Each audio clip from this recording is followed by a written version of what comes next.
No doubt hunter hunter anime का world बहुत ही ज्यादा फैसिनेटिंग है और उससे भी ज्यादा फैसिनेटिंग है उसका पावर सिस्टम। अब एक पावर सिस्टम तो मोस्टली हर बैटल शोनन एनिमे में होता ही है, लेकिन हंटर हंटर एनिमे के साथ बात यह है कि इसका जो पावर सिस्टम है वो बहुत ही ज्यादा कॉम्प्लिकेटेड है। तो ऐसा भी हो सकता है कि आप पूरा का पूरा शो देखकर फिनिश भी कर लें, फिर भी आपको इसका पावर सिस्टम पूरी तरह से समझ में ना आए और फिर आप उसके लिए अलग से रिसर्च करने लगेंगे और वही रिसर्च आपको ना करनी पड़े। इसीलिए हम आपके लिए ये वीडियो लेकर आए हैं। तो चलिए शुरू करते हैं।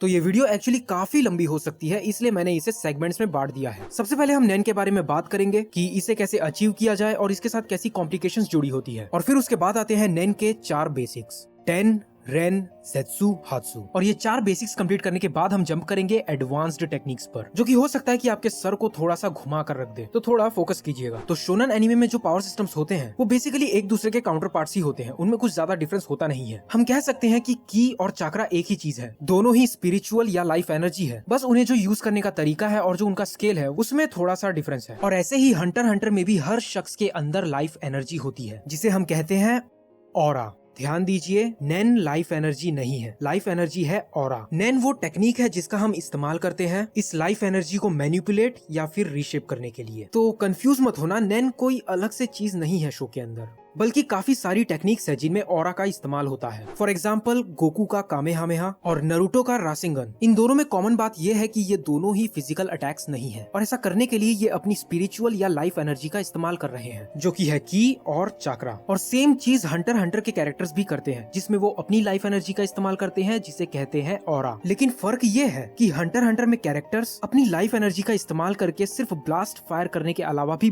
बहुत कुछ कर सकते हैं। ऑरा के बहुत सारे यूजेस हैं और हर यूज का अपना अलग नाम है, और ये जो पूरा टेक्निक्स का सेट है इसे हम नैन कहते हैं, क्योंकि इन सभी टेक्निक्स में ऑरा का इस्तेमाल होता है। और ऑरा का इस्तेमाल करना मतलब उसे मैनिपुलेट करना, और ऑरा को मैनिपुलेट करने का मतलब है नैन। भले उस पर्टिकुलर टेक्निक का नाम कुछ भी हो सकता है, पर क्योंकि वहाँ पर ऑरा का इस्तेमाल हो रहा है तो वो नैन है। तो हंटर हंटर के वर्ल्ड में ये लाइफ एनर्जी यानी कि ऑरा सभी के पास होती है। सभी के पास मतलब सबके पास, लेकिन सभी को इसके बारे में पता नहीं होता। सिर्फ कुछ खास लोग ही होते हैं जिन्हें ऑरा और उसके यूज यानी कि नैन के बारे में पता होता है, और ऐसे लोगों को हम एक प्रो हंटर कहते हैं। तो अब तो आप समझ ही गए होंगे, नैन का इस्तेमाल करने के लिए पहले एक प्रो हंटर बनना जरूरी है। लेकिन एक प्रो हंटर बना कैसे जाए? वेल, सीधी सी बात है, हंटर एग्जाम्स देकर। तो जब कोई हंटर एग्जाम्स का एप्लीकेशन फॉर्म साइन करता है तब उसे ऑरा और नैन की एग्जिस्टेंस के बारे में कुछ भी पता नहीं होता है। लेकिन जब वो हंटर एग्जाम्स दे रहा होता है तब भी उससे ऑरा और नैन के बारे में कुछ पता नहीं होता है। लेकिन फाइनली जब कोई बंदा हंटर एग्जाम्स पास कर लेता है तब भी उसे ऑरा और नैन का ज्ञान नहीं होता है। जब कोई ऑफिशियल हंटर एग्जाम्स पास कर लेता है तब वो एक लाइसेंस्ड हंटर कहलाता है, और एक लाइसेंस्ड हंटर को एक प्रो हंटर बनने के लिए सीक्रेट हंटर एग्जाम्स पास करना जरूरी होता है। तो चलिए बात करते हैं कि सीक्रेट हंटर एग्जाम्स क्या है। अगर किसी शख्स को एक हंटर बनना है तो वो हंटर एसोसिएशन में जाकर हंटर एग्जाम्स अटेंड कर सकता है, और अगर वो एग्जाम्स को पास कर लेता है तो उसे एक सर्टिफाइड हंटर लाइसेंस दिया जाता है, और लाइसेंस देने के बाद उससे कहा जाता है कि बस हो गए एग्जाम्स खत्म, चल अब आगे बढ़। और जब वो बंदा एक लाइसेंस हंटर बनकर अपने काम धंधे पर निकल जाता है तब उसकी नॉर्मल सी लग रही जर्नी पर उसका सामना होता है एक सीक्रेट हंटर एसोसिएशन इंस्ट्रक्टर से, और यही है सीक्रेट हंटर एग्जाम्स। और ये सीक्रेट इंस्ट्रक्टर उस लाइसेंस्ड हंटर को ऑरा और नैन का ज्ञान देकर एक सर्टिफाइड प्रो हंटर बनाता है। ये एग्जाम्स काफी सीक्रेसी में लिए जाते हैं, क्योंकि जो ऑफिशियल हंटर एग्जाम्स होते हैं वो हंटर एसोसिएशन के अंदर होते हैं, और वहाँ से हर कोई पास होकर नहीं जा पाता। और अगर ऐसी कंडीशंस में इन लोगों ने नैन का इस्तेमाल करना सिखाना शुरू कर दिया तो हो सकता है कि जो फेल्ड कंटेस्टेंट्स हैं वो एसोसिएशन से बाहर जाकर ऑरा और नैन की जानकारी लीक कर दे। और हंटर एसोसिएशन ये रिस्क नहीं ले सकता, क्योंकि नैन एक बहुत ही खतरनाक चीज है, और अगर किसी गलत इंटेंशंस वाले आदमी के कानों में ये जानकारी चले गई तो वो बड़ा खराब हो सकता है। तो जब एक लाइसेंस्ड हंटर को नैन का इस्तेमाल सिखाया जाता है तब साथ में ये कंडीशन भी होती है कि वो ये जानकारी किसी भी बाहर के शख्स को नहीं दे सकता। तो चलिए अब बात करते हैं कि नैन को सीखा कैसे जाए, मतलब सीक्रेट हंटर एग्जाम्स में आखिर क्या होता है। तो हंटर हंटर के वर्ल्ड में हर इंसान के शरीर में कई सारे ऑरा नोड्स होते हैं, और इन इन ऑरा नोड्स के जरिए ही ऑरा को बॉडी से बाहर रिलीज किया जाता है। तो नैन को मास्टर करने का सबसे पहला स्टेप यही होता है कि इन ऑरा नोड्स पर पूरा कंट्रोल पाना, यानी कि इन नोड्स को पूरी तरह मैनुअली ओपन या क्लोज करना। और ऐसा सीखने के दो तरीके होते हैं। पहला तरीका एक बहुत ही स्लो और बोरिंग प्रोसीजर है जिसमें ट्रेनिंग और मेडिटेशन के जरिए इन ऑरा नोड्स पर कंट्रोल पाया जाता है। और जो दूसरा तरीका है वो इससे बिल्कुल ऑपोजिट, एक शॉर्टकट की तरह है। इसे कहा जाता है इनिशिएशन, जिसमें एक एक्सपीरियंस्ड नैन यूजर अपनी नैन का इस्तेमाल करके एक इंडिविजुअल की बॉडी पर फोर्स अप्लाई करता है जिससे उसके शरीर के ऑरा नोड्स ओपन हो जाए। बट जैसा कि आप लोग ऑलरेडी समझ ही चुके हैं, ये तरीका जितना आसान है उतना ही ज्यादा खतरनाक भी है। ऑरा नोड्स को फोर्सफुली ओपन करने का ये तरीका सिर्फ ब्लाइंड फोर्स के अलावा कुछ भी नहीं है। अगर इनिशिएशन कामयाब ना रहा तो हो सकता है कि इम्पैक्ट झेलने वाला शख्स परमानेंटली हैंडीकैप्ड या फिर अजीवित हो जाए। बट लकीली इनिशिएशन के भी दो तरीके होते हैं। पहला जो कि मैंने अभी अभी आपको एक्सप्लेन किया, और दूसरा जिसे हम कहते हैं गेहू। इसे करने का प्रोसीजर भी पहले वाले से डिफरेंट नहीं है, लेकिन इसमें जो बॉडी पर इम्पैक्ट अप्लाई होता है वो ज्यादा फोकस्ड होता है, जो कि शरीर के ऑरा नोड्स को जेंटली ओपन करने में हेल्प करता है। पर क्योंकि अभी भी ये एक ऑरा से भरा इम्पैक्ट ही है तो ये डेंजरस है, लेकिन रेगुलर इनिशिएशन के मुकाबले थोड़ा कम। तो चलिए अब जब ऑरा एक्टिवेट हो चुकी है तो बढ़ते हैं इसकी अपीयरेंस की तरफ। देखने में तो ऑरा किसी व्हाइट स्मोक या फिर स्टीम की तरह लगती है, और एक बार ऑरा नोड्स ओपन होने के बाद यूजर भी अपनी खुद की ऑरा को देख सकता है, क्योंकि तब उसकी आंखों में मौजूद ऑरा नोड्स भी ओपन हो चुके होते हैं। हालांकि कोई दूसरा व्यक्ति जिसे ऑरा या नैन की एग्जिस्टेंस के बारे में कुछ भी पता नहीं होता, वो इस ऑरा को नहीं देख सकता, बट स्टिल वो दूसरा व्यक्ति इसे महसूस कर सकता है, और महसूस करने पर ये ऑरा शरीर पर पड़ रहे किसी गर्म लिक्विड की तरह लगती है। और अगर पहले व्यक्ति की ऑरा ज्यादा ही ताकतवर है तो वो दूसरे शख्स को अपने शरीर पर सुई चुभोने जैसा एहसास भी दे सकती है। और क्योंकि ऑरा लाइफ एनर्जी है तो उसमें यूजर के इमोशंस को भी कैरी करने की एबिलिटी होती है। तो पहले व्यक्ति की ऑरा को महसूस करके उसके मन में क्या चल रहा है ये आप प्रिडिक्ट कर सकते हैं। तो अब जब हमने ऑरा के बारे में इतना कुछ जान लिया है तो अब बढ़ते हैं इसके 4 बेसिक्स की तरफ,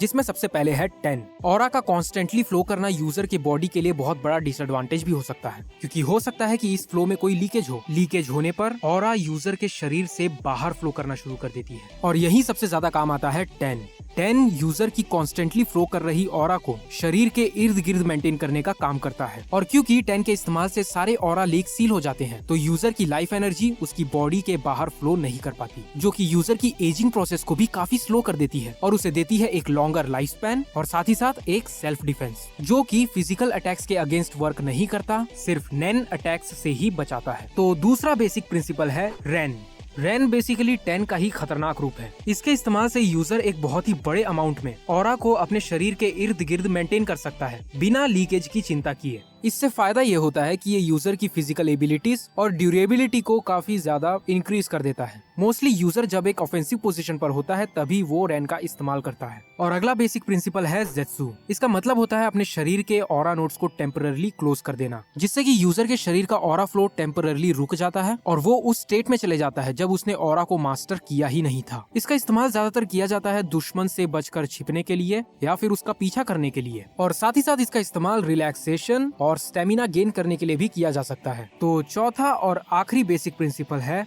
हात्सु, जिसे एक्सप्लेन करना उतना आसान नहीं है, ये बाकी तीनों से काफी ज्यादा कॉम्प्लिकेटेड है। हात्सु बेसिकली वो यूनिक नैन एबिलिटी होती है जो एक यूजर की अपनी होती है। Over the course of time ये नैन यूजर इस टेक्निक को खुद डेवलप करता है। तो आप कह सकते हैं कि ये एबिलिटी एक यूजर के सिग्नेचर मूव की तरह होती है। और हंटर एनिमे की सारी फाइट्स एक यूजर की इंटेलिजेंस, स्ट्रेंथ और हात्सु पर डिपेंड करती है। और क्योंकि हर एक यूजर का हात्सु दूसरे से डिफरेंट होता है तो यही बात इन फाइट्स को बहुत ज्यादा इंटरेस्टिंग भी बनाती है। आपको पता नहीं होता कि कौन कब किस एबिलिटी के साथ आ जाए। तो अब आप सोचेंगे कि यार मतलब वाह, कोई कुछ भी कर सकता है इस एनिमे में। मैं कहूंगा डेफिनेटली नॉट। एक यूजर किस तरह की हात्सु एबिलिटी डेवलप और यूज कर पाएगा ये डिपेंड करता है उसकी ऑरा टाइप पर। So now what are the 6 aura types? एक ऑरा टाइप का सीधा सीधा मतलब ये है कि एक शख्स की ऑरा किस तरह के टास्क्स परफॉर्म करने में सक्षम है। और ये 6 टास्क्स यानी कि टाइप्स होते हैं: enhancement, transmutation, emission, conjuration, manipulation, specialization. तो ये है 6 ऑरा टाइप्स और हर नैन यूजर इनमें से एक ऑरा टाइप से बिलोंग करता है। तो इससे पहले कि हम एक एक करके इन ऑरा टाइप्स को समझना शुरू करें, चलिए ये जानते हैं कि कैसे पता लगाया जाए कि कौन किस तरह की ऑरा टाइप से बिलोंग करता है। तो ये पता करने के 3 तरीके हैं, जिसमें सबसे पहला और सबसे बेसिक तरीका है वाटर डिविनेशन, जिसमें एक ग्लास भर पानी के ऊपर एक पत्ती रखी जाती है और उस ग्लास के दोनों तरफ यूजर अपना हाथ बढ़ाकर रेन का इस्तेमाल करता है और उस रेन का उस ग्लास भर पानी पर जो भी इफेक्ट पड़ेगा उससे पता चलेगा कि उस बंदे की ऑरा कौन सी कैटेगरी में आती है। अगर पानी की क्वांटिटी में कोई फर्क आता है तो यूजर एक एनहेंसर है। अगर पानी के टेस्ट में कोई फर्क आता है तो यूजर एक ट्रांसम्यूटर है। अगर पानी के रंग में कोई बदलाव आता है तो एक एमिटर। अगर पानी किसी तरह से स्पॉइल हो जाता है तो एक कॉन्ज्यूरर। अगर पानी के ऊपर रखी पत्ती के बिहेवियर में कोई फर्क आता है तो एक मैनिपुलेटर। और आखिर में अगर उस पानी के ग्लास,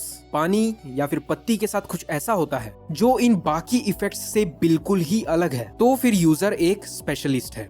अब जो ऑरा टाइप पता लगाने का दूसरा तरीका है वो ज्यादा रिलायबल नहीं है, क्योंकि ये सिर्फ एक थ्योरी है। हिसोका के मुताबिक अलग अलग ऑरा टाइप वाले लोगों का स्वभाव एक दूसरे से अलग होता है। जैसे कि एनहेंसर्स बहुत ही सिंपल माइंडेड होते हैं, जबकि ट्रांसम्यूटर्स उनसे बिल्कुल ऑपोजिट अलग एटीट्यूड वाले होते हैं और कभी कभी तो बहुत ज्यादा अजीब भी होते हैं, जैसा कि वो खुद है। एमीटर्स काफी शॉर्ट टेम्पर्ड होते हैं और किसी की बात नहीं सुनते, जबकि कॉन्ज्यूरर्स हमेशा सीरियस और अलर्ट रहते हैं। मैनिपुलेटर्स काफी ज्यादा पोसेसिव होते हैं और स्पेशलिस्ट अगेन बाकी सबसे अलग, काफी ज्यादा केयरफ्री और करिज्मेटिक होते हैं। अब इन डिस्क्रिप्शन से तो ऐसा ही लगता है कि हिसोका उन्हीं की बात कर रहा है जिनसे वो ऑलरेडी मिल चुका है, और ट्रांसम्यूटर्स के अजीब और एटीट्यूडिक होने वाली बात किलुआ पर अप्लाई भी नहीं होती। बट ऐसा इसलिए भी हो सकता है क्योंकि किलुआ एक असैसिन है और डिफरेंट सर्कमस्टेंसेस में पला बड़ा है। यहाँ तक कि सिल्वा ज़ोल्डियक और जेनो ज़ोल्डियक भी ट्रांसम्यूटर्स ही हैं, लेकिन उनमें अजीब जैसा तो कुछ भी नहीं है। तो हम कह सकते हैं कि हिसोका की ये थ्योरी काफी ज्यादा सब्जेक्टिव है। सब्जेक्टिव इसीलिए क्योंकि इसमें काफी ज्यादा सेंस भी है। काइट एक ऐसा कैरेक्टर है जिससे हिसोका कभी नहीं मिला, फिर भी उस पे हिसोका की थ्योरी परफेक्टली फिट बैठती है। और सिर्फ हिसोका ही नहीं, फैंटम ट्रूप के मेंबर नोबुनागा ने भी ये कई जगह इंप्लाई किया था कि अलग अलग ऑरा टाइप वाले लोगों का स्वभाव एक दूसरे से अलग होता है। तो तीसरा और आखिरी तरीका ये है कि अपने अपोनेंट की एबिलिटी को देखिए और खुद जान जाइए कि वो कौन सा ऑरा टाइप है। अब ये सुनने में थोड़ा सा लेम तो लगा होगा, बट ये इफेक्टिव है। तो चलिए फाइनली ये जानते हैं कि इन 6 ऑरा टाइप्स का आखिर मतलब क्या होता है। मतलब इन 6 ऑरा टाइप्स में आखिर होता क्या है। अब इन शब्दों का मतलब तो आपको ऑलरेडी पता ही होगा, जैसे कि एनहेंसमेंट का मतलब होता है एनहेंस करना। लेकिन क्या एनहेंस करना?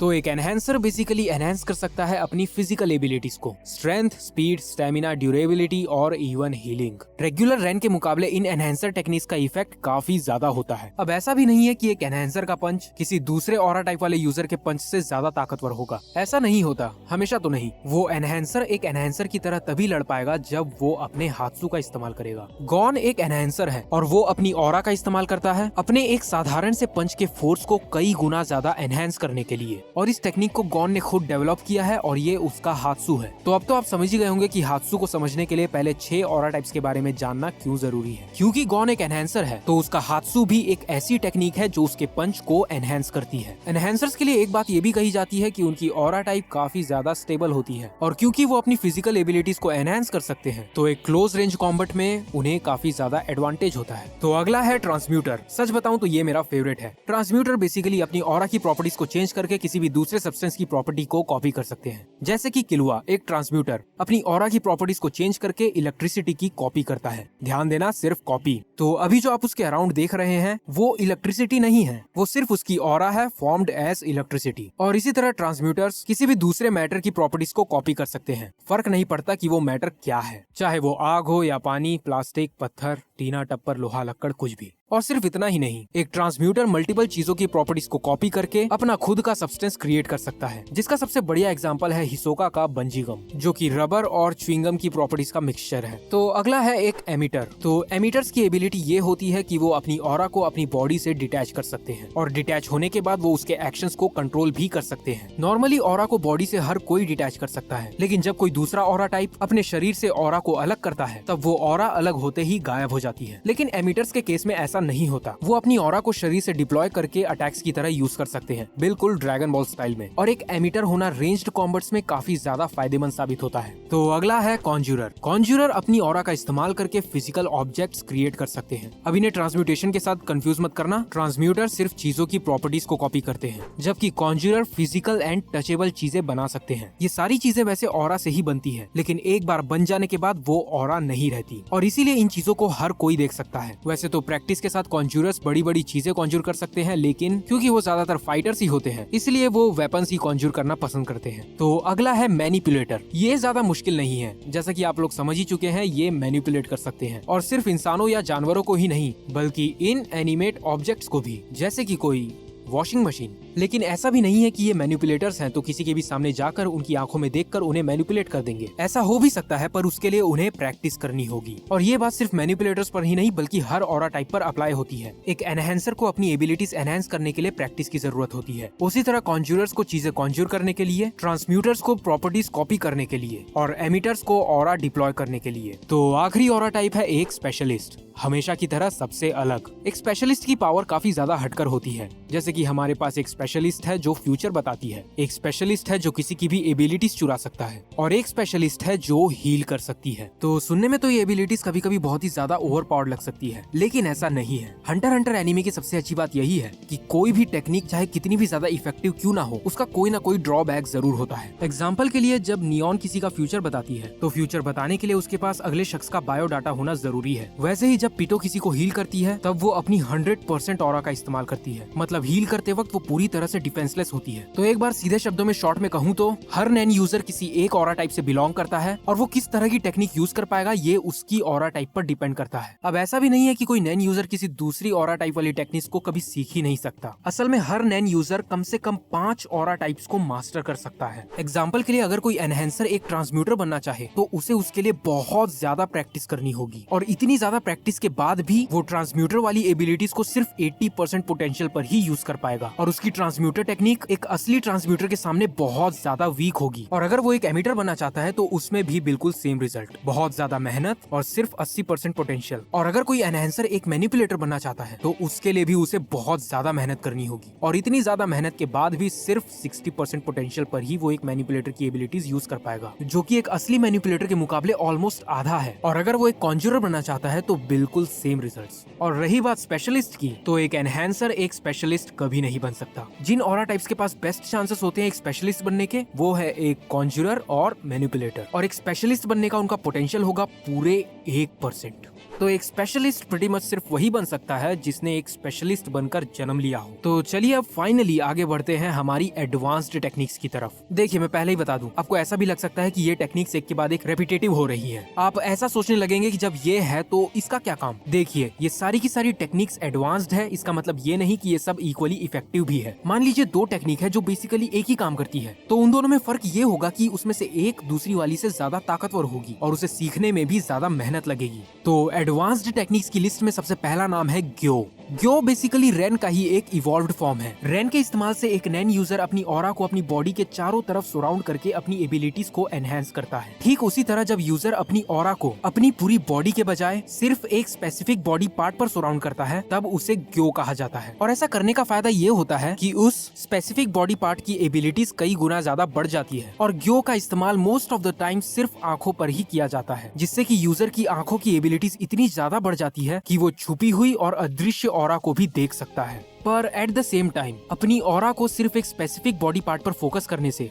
बाकी के body parts pretty much defenceless रह जाते हैं, जो कि एक क्लोज कॉम्बैट में बहुत ही ज्यादा हानिकारक साबित हो सकता है। तो अगला एडवांस्ड प्रिंसिपल है इन जेत्सु का इवॉल्व्ड फॉर्म है, लेकिन उससे बहुत अलग है क्योंकि जेत्सु यूजर के ऑरा नोड्स को टेम्पररी क्लोज कर देता है, जिससे कि उसके शरीर का ऑरा फ्लो पूरी तरह से रुक जाता है। लेकिन इन में ऐसा नहीं होता। इन यूजर की ऑरा फ्लो को रोकता नहीं है, सिर्फ उसे छुपा देता है, जिससे कि यूजर अपनी प्रेजेंस को कंसील कर सकता है, बिल्कुल जेत्सु की तरह, लेकिन बिना ऑरा नोड्स को क्लोज किए, जो कि एक प्लस पॉइंट है क्योंकि ऑरा नोड्स को क्लोज करना मतलब अपने सेल्फ डिफेंस के साथ कॉम्प्रोमाइज करना। और सिर्फ यूजर की खुद की ऑरा नहीं बल्कि ऑरा से कॉन्ज्यूर किए गए ऑब्जेक्ट्स को भी इनके इस्तेमाल से गायब किया जा सकता है। फॉर एग्जाम्पल, एक कॉन्ज्यूरर पहले एक तलवार कॉन्ज्यूर करता है, फिर बाद में उस पर इन का इस्तेमाल करके उसे अदृश्य कर देता है और फिर वो उस इनविजिबल स्वॉर्ड का इस्तेमाल किसी भी फाइट में कर सकता है ना? बहुत जबरदस्त। हाँ, बट ज्यादा देर के लिए नहीं। ग्यो के इस्तेमाल से इनसे छुपी हुई ऑरा और ऑब्जेक्ट्स को इजीली देखा जा सकता है। जैसा कि मैंने आपको बताया था, ग्यो का इस्तेमाल छुपी हुई ऑरा को देखने के लिए किया जाता है। तो अगला बेसिक प्रिंसिपल है एन। एन रेन और टेन का मिला जुला रूप है। रेन के इस्तेमाल से यूजर अपनी ऑरा को अपनी बॉडी के चारों तरफ सराउंड कर सकता है, जिसका रेडियस बहुत ही लिमिटेड होता है, 1 या 2 मीटर से ज्यादा नहीं। लेकिन जब यूजर इस रेडियस को बहुत ही ज्यादा बढ़ा देता है तब उसे एन कहा जाता है। बहुत ज्यादा बढ़ाने से मेरा मतलब है कि कम से कम 50 मीटर। फिर ऑरा को इतना ज्यादा एक्सपेंड करने के बाद यूजर उस पर 10 का इस्तेमाल करता है उसे शेप देने के लिए, ताकि वो ऑरा उसकी बॉडी से लीक ना कर जाए। एन से फायदा ये होता है कि इसे इस्तेमाल कर रहा शख्स इस ऑरा की रेंज में आ रहे हर इंसान और ऑब्जेक्ट को फील कर सकता है। और अगर कोई इंसान एक नैन यूजर है तो उसे भगवान ही बचाए, क्योंकि नैन यूजर्स को एन के इस्तेमाल से बहुत ही इजीली डिटेक्ट किया जा सकता है। पर अगर कोई नैन यूजर ज़ेत्सु का इस्तेमाल करके बैठा है तो उसे ढूंढना थोड़ा मुश्किल हो सकता है, बशर्ते वो यूजर बैठा ही रहे, क्योंकि ज़ेत्सु सिर्फ यूजर की प्रेजेंस को कंसील कर सकता है, उनकी मूवमेंट्स को नहीं। और एन का इस्तेमाल कर रहा शख्स अपनी ऑरा की रेडियस में आ रही हर चीज की शेप और मूवमेंट्स को डिटेक्ट कर सकता है। एक एवरेज एन यूजर की ऑरा का रेडियस 50 मीटर या फिर उससे ज्यादा भी हो सकता है, लेकिन अगर वो यूजर एक एन जीनियस है जैसे कि ज़ेनोज़ोल्डिएक, तो ऑरा का रेडियस 300 मीटर तक भी हो सकता है। और अगर वो नैन यूजर एक बहुत ही खतरनाक किमेरा एंट है जैसे कि पितो, तो फिर ऑरा का रेडियस 2 किलोमीटर तक भी हो सकता है। एन के इस्तेमाल का सबसे बड़ा डाउनसाइड ये है कि इसे एक्टिवेट करने से ऑरा काफी तेजी से ड्रेन होना शुरू हो जाती है, और इसमें ऑलमोस्ट 100% ऑरा का इस्तेमाल होता है, तो इसे ज्यादा इस्तेमाल करना ठीक नहीं है। तो अगला है शू। शू 10 का इवॉल्व्ड फॉर्म है। इवॉल्व्ड कहना सही नहीं होगा क्योंकि ये सिर्फ 10 ही है, जिसमें यूजर इस 10 का इस्तेमाल अपने शरीर पर ना करके किसी भी नॉर्मल ऑब्जेक्ट पर करता है। इससे होता यह है कि उस ऑब्जेक्ट की एबिलिटीज बहुत ज्यादा बढ़ जाती है, जैसा कि गॉन एंड किलुआ ने एक फावड़े के साथ किया था, जिससे कि उस फावड़े से गड्ढा खोदना बाद में बहुत ज्यादा इजी हो गया। ये शायद टीम रॉकेट को सीख लेना चाहिए। खैर, फावड़े के अलावा अगर यूजर चाहे तो वो इसका इस्तेमाल किसी वेपन पर भी कर सकता है। और अगर आपका बच्चा आजकल बहुत ज्यादा बदमाशी कर रहा है तो अगला है को।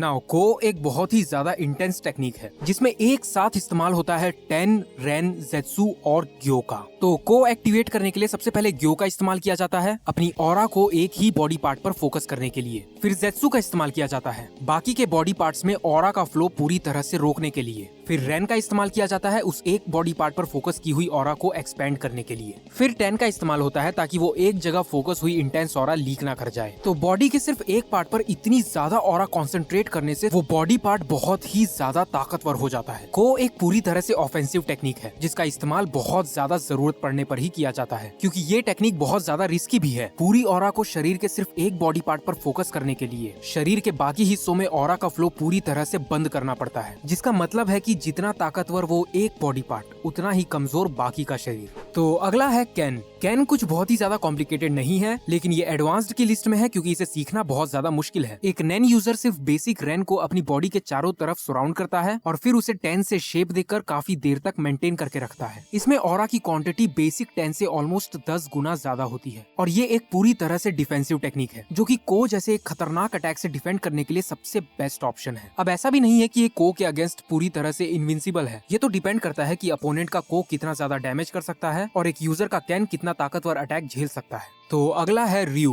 तो रियू बहुत ज्यादा कॉम्प्लिकेटेड है और इसे सीखना भी बहुत ज्यादा मुश्किल है। तो रियू बेसिकली को ही है बिना ज़ेत्सु के, मतलब इसमें शरीर को पूरी तरह से डिफेंसलेस नहीं छोड़ना पड़ता। तो बिल्कुल को की ही तरह शरीर के एक बॉडी पार्ट पर ग्यो का इस्तेमाल किया जाता है उसे और ज्यादा ताकतवर बनाने के लिए। फिर बाकी की बॉडी पर कैन का इस्तेमाल होता है उसे डिफेंड करने के लिए। तो एक ऑफेंसिव अटैक के तौर पर तो ये को जितना ताकतवर नहीं है, लेकिन फिर भी इसमें सेल्फ डिफेंस के साथ कॉम्प्रोमाइज नहीं करना पड़ता। इस टेक्निक को सीखना बहुत ज्यादा मुश्किल है और इसे पूरी तरह मास्टर किए बिना अप्लाई करना किसी एक्चुअल फाइट में फायदे के साथ साथ नुकसान का भी सौदा हो सकता है। सपोज एक नैन यूजर अपनी 50% ऑरा का इस्तेमाल अपने राइट हैंड पर करता है ऑफेंस के लिए, और फिर वो बाकी बची ऑरा का इस्तेमाल अपने शरीर पर कैन अप्लाई करने के लिए करता है फॉर डिफेंस। तो ये जो ऑरा का डिस्ट्रीब्यूशन है ये करना एक्चुअली बहुत ज्यादा टफ होता है, और जो एग्जांपल मैंने दिया है वो एक्चुअली काफी ज्यादा सिंपल सा है। एक यूजर कई बार ऐसी सिचुएशंस में भी पड़ सकता है जहां उसे अपनी ऑरा को बड़े ही रैंडम परसेंट्स में शरीर के अलग अलग बॉडी पार्ट्स में डिस्ट्रीब्यूट करना पड़े, और इन नंबर्स को एनालाइज करके मेंटेन करना नैन लर्निंग का one of the most difficult stage है।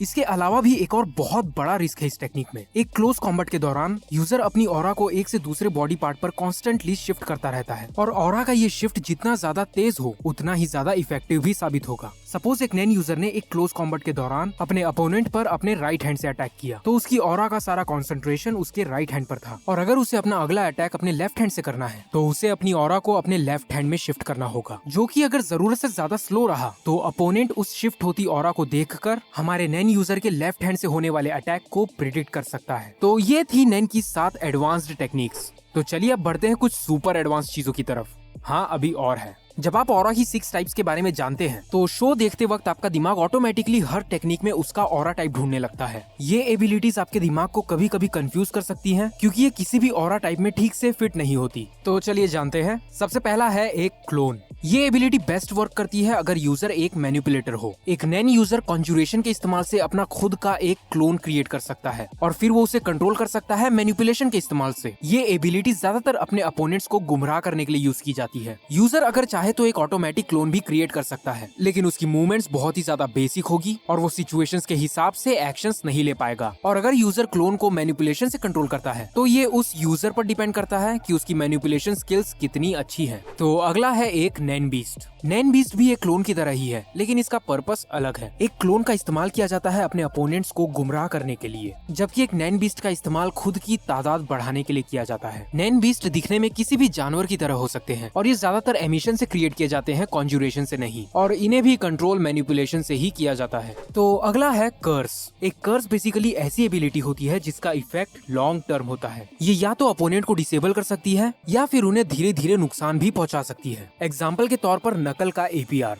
नकल जब भी किसी पर अपने इस एपीआर का इस्तेमाल करता है तब ये एपीआर उस अपोनेंट की ऑरा को धीरे धीरे ड्रेन करने लगता है। दूसरा है कुरापिका का चेन जेल। कुरापिका पहले तो अपने अपोनेंट पर चेन जेल को प्लांट करता है और ऐसा हो जाने पर फिर वो उस पर एक कंडीशन सेट करता है, और अगर उसके दुश्मन ने उस कंडीशन को फॉलो किया तो वो जिंदा रहेगा, वरना चेन जेल उसकी जान ले लेगा। वैसे ही गेंथुरु की बॉम्बिंग एबिलिटी भी एक कर्स है, जिसमें वो किसी को भी टच करके उसके शरीर पर एक बॉम्ब प्लांट कर सकता है। नाउ तो एक कर्स से छुटकारा कैसे पाया जाए, ये डिपेंड करता है उस कर्स को प्लांट करने वाले पर, और हर कर्स को लिफ्ट करने का तरीका एक दूसरे से काफी ज्यादा डिफरेंट होता है। नकल अपने एपीआर को सिंपली हवा में ही डिसॉल्व कर देता है, पर गेंथुरु के बॉम्ब से छुटकारा पाने के लिए जिस शख्स के शरीर पर बॉम्ब प्लांटेड है उसे गेंथुरु को पकड़कर कहना होगा आई कॉट द बॉम्बर। और कुछ केसेस तो बहुत ज्यादा एक्सट्रीम भी होते हैं। कुरापिका के प्लांट किए गए कर्स को कुरापिका खुद भी लिफ्ट नहीं कर सकता, इसीलिए इन कर्सेस को लिफ्ट करने का एक यूनिवर्सल तरीका भी है जिसे कहते हैं एक्सॉर्सिज्म। एक नैन एक्सॉर्सिस्ट लोगों के शरीर से कर्सेस को हटाने का काम करता है। ये किसी तांत्रिक की तरह होते हैं जो हंटर के वर्ल्ड में बहुत ही ज्यादा रेयर हैं। कहा जाता है कि पूरे वर्ल्ड में सिर्फ 10 ही नैन एक्सॉर्सिस्ट हैं, जिसमें से हंटर एसोसिएशन के पास सिर्फ